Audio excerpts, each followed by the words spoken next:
All right, welcome to the Sharp Mind Show, episode 78. I'm Nate, the Fit Future MD, your host. Be sure to shop at intercell.com and pick you up a cool, inspirational t shirt today. All right. So, if anybody stayed up late to watch Monday Night Football last night, you saw the Panthers versus 49ers debacle here, right? And me being a Panthers fan, obviously the debacle is on the Panthers side. Um, you give your offense three extra tries, right? Three extra tries.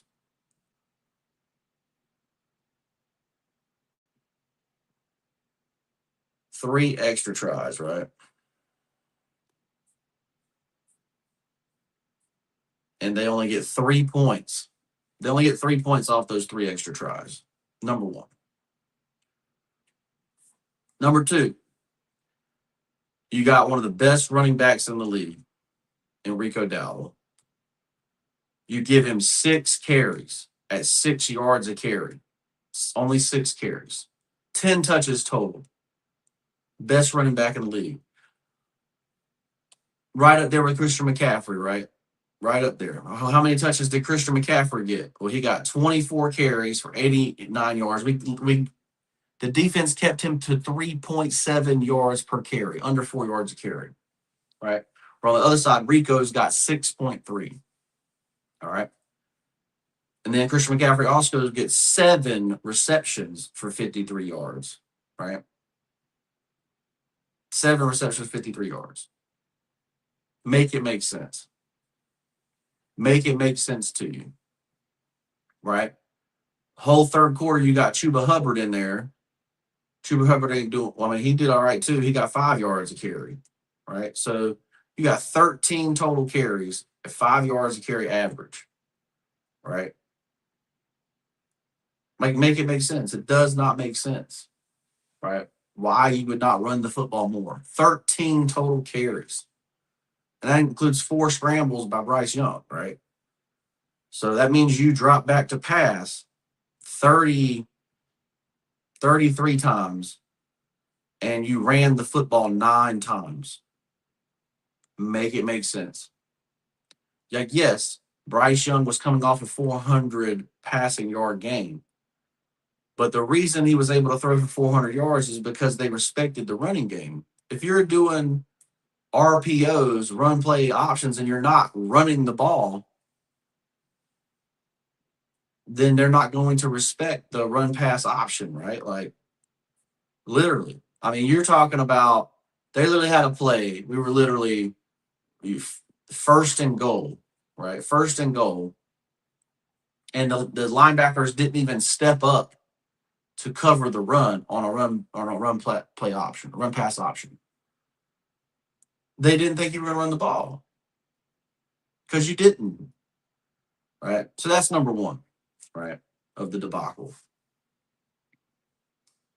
And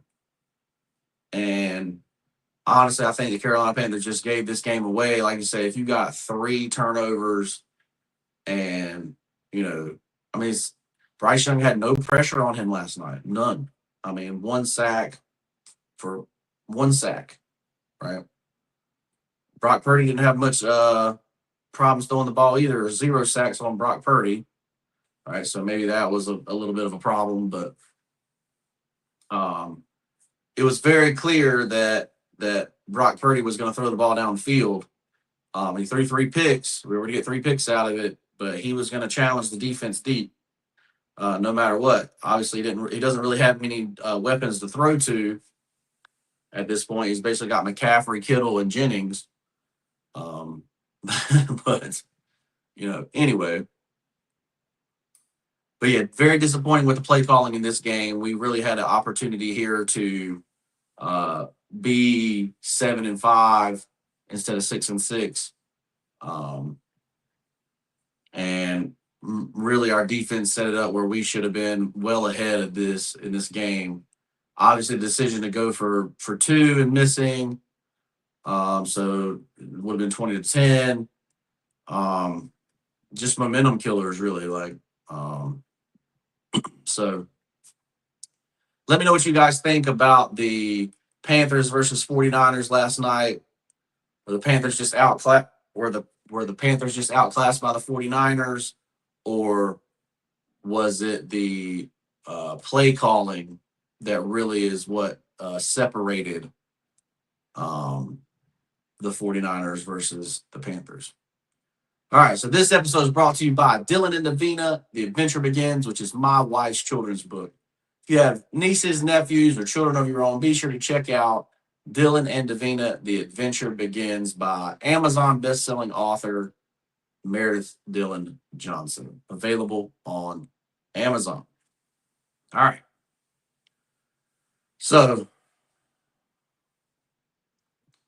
the House of Representatives has introduced a bill that makes a 30% sales tax to replace completely income tax, right? So instead of having 85,000 new IRS agents, you would not have to pay 85,000 people to collect taxes.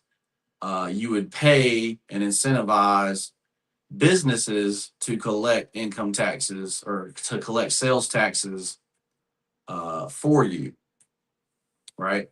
So that being said, there's several questions to this, right? Is 30% too much for normal people? Is 30% enough to actually pay for everything? Does this come with them getting rid of Medicare and Social Security? All that kind of stuff. So basically, the idea behind this is that the rich and business owners basically run everything through their business, right? So if they got clothes, they buy them through the business. If they got cars, they buy them through the business. If they have toilet paper, paper towels, cleaning supplies, everything, they all run it all through their business, right? So the idea is that they are not being taxed on, they're not being taxed on their revenue, right? They're being taxed on what their after expense or net profit is, right? So the idea is that the 30% sales tax would tax that stuff that they're doing, right? So instead of them basically going around that and paying less in income tax, they would be taxed basically equivalent of what everybody would be taxed equivalent, right? Everybody would be taxed at 30% of what they spend. Obviously, the more money you make, the more money you spend, right? So, for every $100, you would have a $30 tax, right? So imagine, you buy $100,000 car and you have a $30,000 sales tax on it, right? I don't know what sales taxes on cars are, but just say they're 8% now. So 38% with, state sales tax. But I know in history we've tried this before, right? And basically the government didn't have enough money to run, because basically what happens is normal people basically become more self-sufficient and decrease what they spend, right? Maybe that's a good thing with the economy that is basically debt-based and, whatever. But that's what basically happened in history. And that's why they came up with the income tax in the first place that was supposed to be temporary. So income tax was supposed to be temporary, technically, actually unconstitutional, right? Sales tax is really the only thing that's actually, tariffs and sales tax are really the only thing that's actually constitutional, from a conservative view, right? So let me know what you guys think about this. Obviously, people on the right and the left kind of disagree with this on both sides, but mostly they disagree on it because they feel like 30% is going to be too much for poor Americans, right? People that make under 30,000 a year, you're basically taking them from a 0% tax bracket to a 30% tax bracket. Whereas the rich are going from a 50% tax bracket to a 30% tax bracket. But I think what you're missing is that you're missing that now Apple, Amazon, Nvidia, they'll have all these expenses, these billions of dollars in expenses will have a 30% tax on them too, right? So I think that's where people get messed up with it, right? That the economy will just change based on the sales tax, right? So will that make businesses spend less money, get more lean, and be better businesses? Maybe, maybe. But let me know what you guys think in the comments below. Is this a good idea? And my personal opinion is I would prefer the sales tax method over the income tax method. I believe it is a more fair method to everybody, the rich and the poor. I don't think 30. I think 30% is too high. I think it should be like 22%, 18 to 22%. 18 obviously would be better, but 18 to 22%, I think is acceptable. 30% is probably a little high, in my opinion, because I think if you get an extra 18% from all these businesses, I think that's going to be plenty. Just my opinion. Well, let me know what you guys think in the comments below. All right, on to life coaching today. We got Jim. Jim says we make $160K a year, but somehow we're broke by the 25th of every month. Must get paid once a month. So how are we making six figures and still living paycheck to paycheck? Well, you spend too much money, Jim. It's as simple as that, right? No, but this is really what's called lifestyle creep, right? So you make $160K a year. You want to have those two nice vehicles, those $200,000 vehicles. So you might be driving the BMW, the Mercedes, basically vehicles that actually don't give you any more excitement or whatever you want to call it. They don't actually do anything extra for you. Obviously, there are cars out there that if you're in a certain industry, that it's better to look rich for that industry so that people use you, right? So if you're in financial services, you're not driving a beater car. Like if you're in financial services, you want to be driving a nice car because you want people to know that you are going to make them money, right?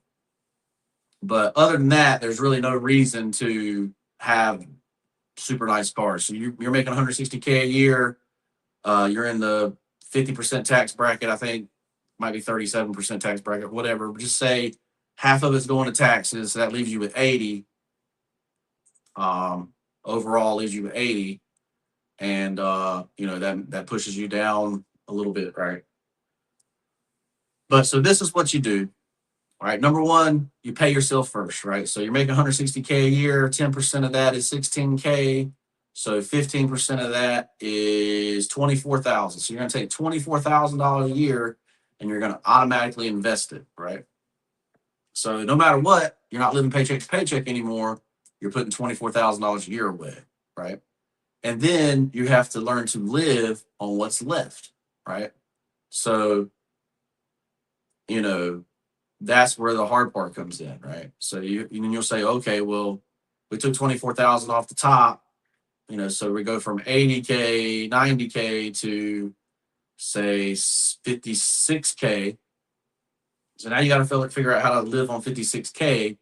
You'll probably realize, okay, well, our house is too big, our car payments are too much, stuff like that, right? And say we went over in the last video how to get rid of car payments. I would absolutely go about doing that. Paying off debt is very important, but that's the reason you're broke every month. You're broke because you're spending too much money. You're not putting away money. You're not paying yourself first, right? Basically is the point. So automatically take that 24K out every time you get a paycheck, or 15% out every time you get a paycheck. You're going to invest that. If you need help setting that up, you can hit me up for life coaching. It's $2,000 for the year. And if you're not better off in a year, then I give you the $2,000 back. So that means I'm going to work with you for a whole year and make sure that you are on track to where you want to be, right?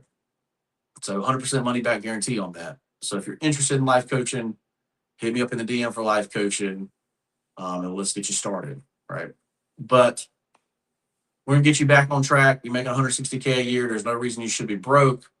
Let's make it where you're not broke, right? All right. So moving on to the quote of the day. And the quote of the day says, "You owe it to your future self." Now, I prefer the quote is your future self will thank you, right?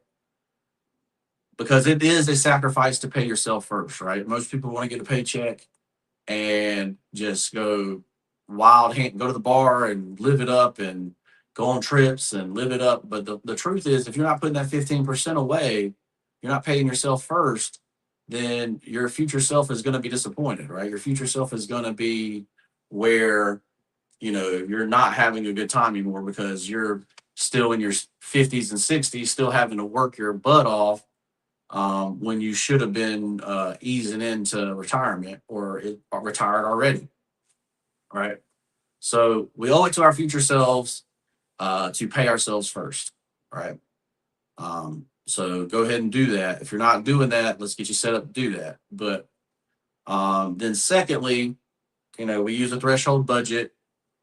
We use our mindset, skill set, and habits to make it where we're successful, right? So if you mindset is the most important thing. So if you don't believe that you can achieve it, then obviously you're not going to, right? So if you have trouble with mindset, you use affirmations. Affirmations to fix your mindset. If you don't have affirmations, you can pick mine up for free in the description. I give those away for free. That's how important I think they are.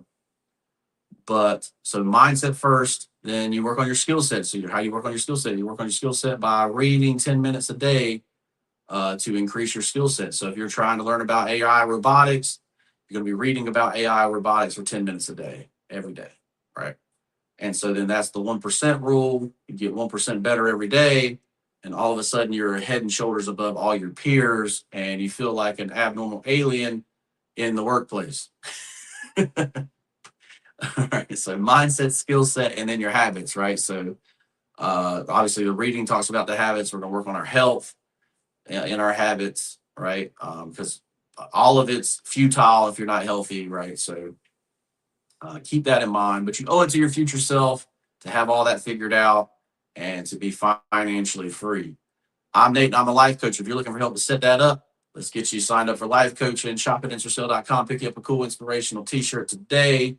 Black Friday is coming up, so make sure you follow on Black Friday and check it out. Check out my wife's book, Dylan and Davina, The Adventure Begins, available on Amazon.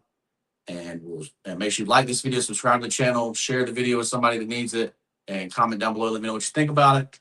We'll see you in the next piece.